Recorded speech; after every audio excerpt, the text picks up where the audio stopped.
अस्सलाम वालेकुम। प्रोग्राम आईना के साथ ताहिर अहमद भट्टी आपकी खिदमत में हाजिर है।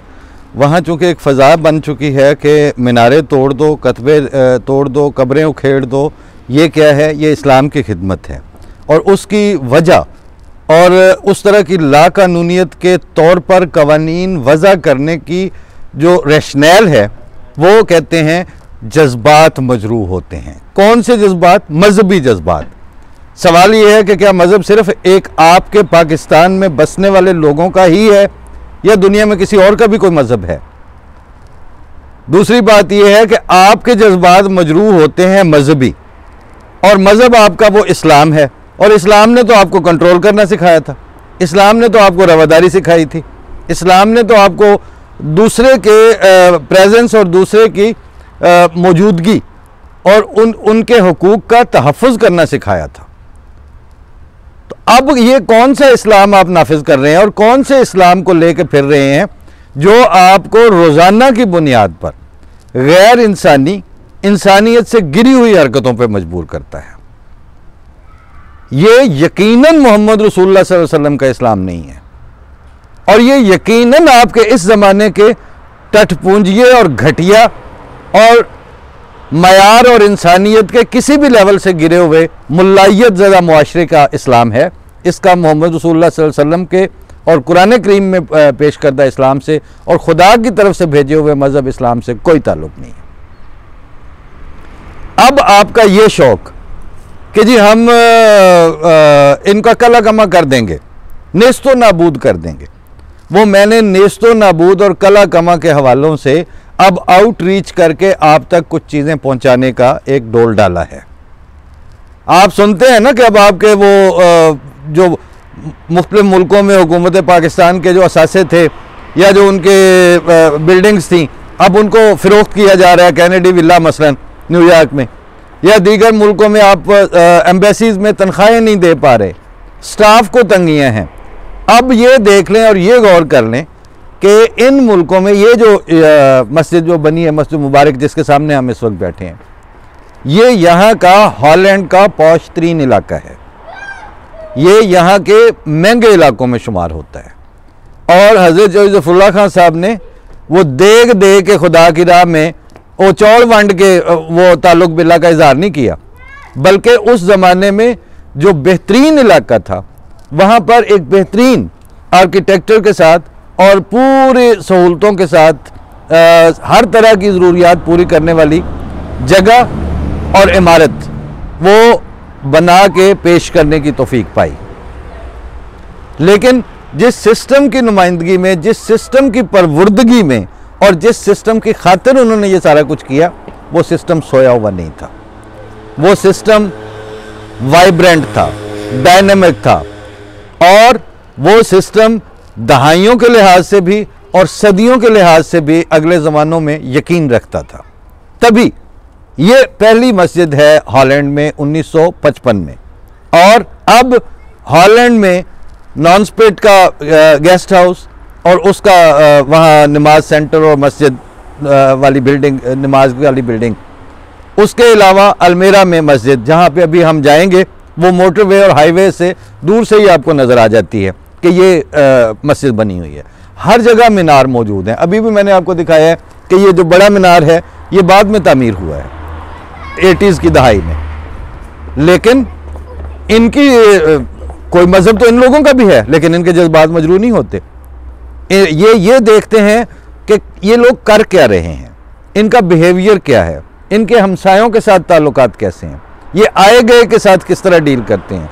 यहाँ स्कूलों के बच्चे मस्जिद विज़िट करने आते हैं, वो यहाँ से आके देखते हैं कि यहाँ पे क्या माहौल है। यहाँ पर ख़वातीन, नौजवानों के, बच्चों के प्रोग्राम्स मुनक़िद होते हैं, और वो अपनी एक टोटलिटी में हर तरह की सहूलत उनको यहाँ दस्तयाब है।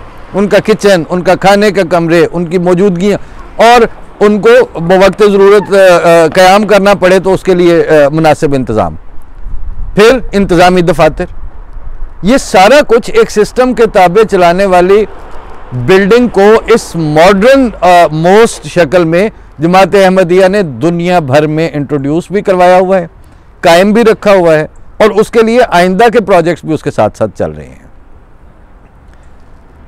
इस विजन के साथ और इस तर्ज अमल के साथ जो लोग लेके चल रहे हैं, उनके किसी गांव में, किसी इलाके में, किसी जगह पे आप चंद कतबे तोड़ के और उनकी ऐसे तरीके से मस्जिदें मिस्मार करके कि जिसमें आप एक तरफ से ट्राली साथ लाएगी पुलिस और वो सामान साथ ले जाएगी, वो मलबा भी उठा के साथ ले जाएंगे, और सड़कें बंद करके आप मीनारे तोड़ेंगे और हुकूमत उसमें कंप्लेसेंट बनेगी और अखबारात ये झूठी खबरें बाद में शाया करेंगे, जिसकी फिर बाद में तरदीद करनी पड़ेगी जमात अहमदिया के स्पोक्स पर्सन को कि जी हमने इनसे पूछ लिया था कि असल में लोगों के जज्बात मजरूह होते हैं तो हम ये ज़रा गिरा दें, और इन्होंने कहा था हाँ जी गिरा दें।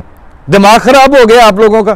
कल को आप ये कहेंगे कि जमात अहमदिया से हमने पूछ लिया था कि आपकी शक्लें हमें अच्छी नहीं लगती और आपकी ज़िंदगी हमें पसंद नहीं है, आपका सतह ज़मीन पर रहना हमें पसंद नहीं है, तो हम ज़रा आपको मार दें। तो जी हाँ, इनके इंतज़ामिया के लोगों ने कहा था कि हाँ जी इन्होंने मार दो। शर्म नहीं आती आपको झूठ बोलते हुए? हया को कुत्ते खा गए हैं आपके। कि मतलब आप खुद सोचें कि वो जमात जो इस हद तक तो उन्होंने टॉलरेंस का मुजाहरा कर लिया कि चलें ठीक है, आपको प्रोएक्टिवली जैसा नुकसान आप पहुंचाते हैं वो ना पहुंचाया जाए। लेकिन ये कैसे हो सकता है कि आपको वो इंतजामिया को ये कहे कि आप हमारे हुकूक का तहफ़्फ़ुज़ नहीं करते, अब हम ही आपको इजाज़त देते हैं आप हमारे हुकूक पायमाल करते चले जाएं।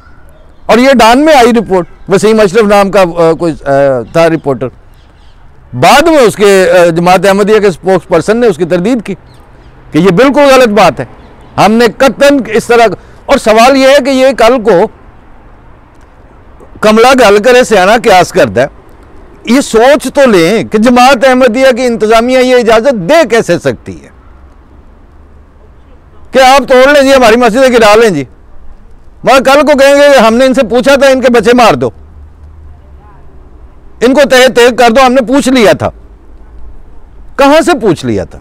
लेकिन ये मैं आपको बता दूं कि ये अब आपको सिर्फ आमद उन्नास को ये बताना जरूरी है कि भाई कला कमा नहीं हो सकता। आप अपनी सोशल, समाजी, इक्तिसादी और माहौलियाती बदजाती और बेहूदगी का मुजाहरा सिर्फ कर रहे हैं, और पाकिस्तान की आइंदा नस्लों के लिए लिवेबल पाकिस्तान आप नहीं छोड़ रहे। लिवेबल कंट्री पाकिस्तान का जो है उसके इस तशख़्ख़ुस के ऊपर आप कुल्हाड़े चला रहे हैं। हमारा अगर कुछ बिगड़ना होता तो मैंने बताया है कि ये 50 वाली कैपेसिटी की मस्जिद थी, अब ये 500 वाली है, और बेहतरीन इलाके में, और सारी एक्टिविटीज़ यहाँ पे आज भी यहाँ औरतों की कोई तकरीब जारी है। मैंने इनसे पूछा कि हम अगर बैठ के कर लें तो लिहाजा ये काम इस तरह, मतलब कावा दे आखन नाल डंगर नहीं मरदे, आपकी ख्वाहिश के साथ ये जमात ख़त्म नहीं हो सकती। और वही बात बानिया जमात अहमदिया ने तजवीज़ दी थी उसी ज़माने में कि अगर आप लोगों में कोई खौफ खुदा होता तो आप जितनी बदजुबानी और मुंह से झाग और जहर निकालते हैं उसकी जगह आप सारे इकट्ठे होकर खुदा के हुजूर दुआ क्यों नहीं करते कि या अल्लाह ये फितना पैदा हो गया है, इसको तबाह कर दे। 131 साल आपकी गैर इंसानी और नबियों के दुश्मनों वाली तारीख तो है मुखालफत की, लेकिन खुदा के खौफ रखने वाले और नबियों के पैरोकारों की तरह आपकी जमात अहमदिया के खिलाफ इल्हा, खशियत और आंसुओं के साथ तबाही की दुआ या बद्दुआ का एक दिन का भी आपका रिकॉर्ड नहीं है।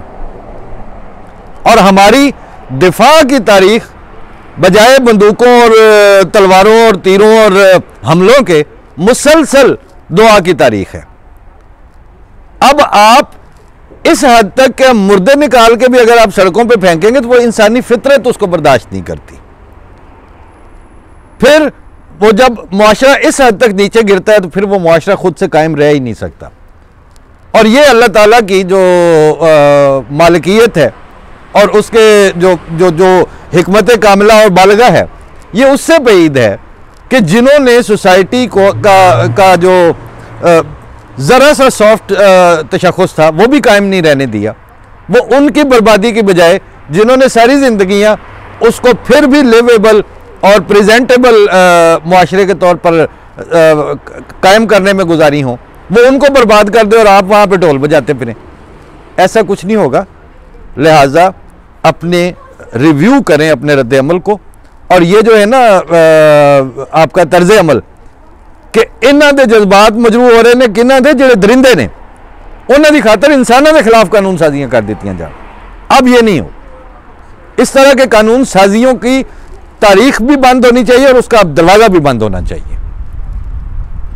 फी अमान अल्लाह। अब आगे चल के आपको एक और मस्जिद भी दिखाएंगे कि जो ये शहर के अंदर है, वो शहर से बाहर हाईवेज़ के ऊपर दूर से वो अपना वजूद बताती और मनवाती है। अल्लाह हाफ़िज़। अस्सलाम वालेकुम।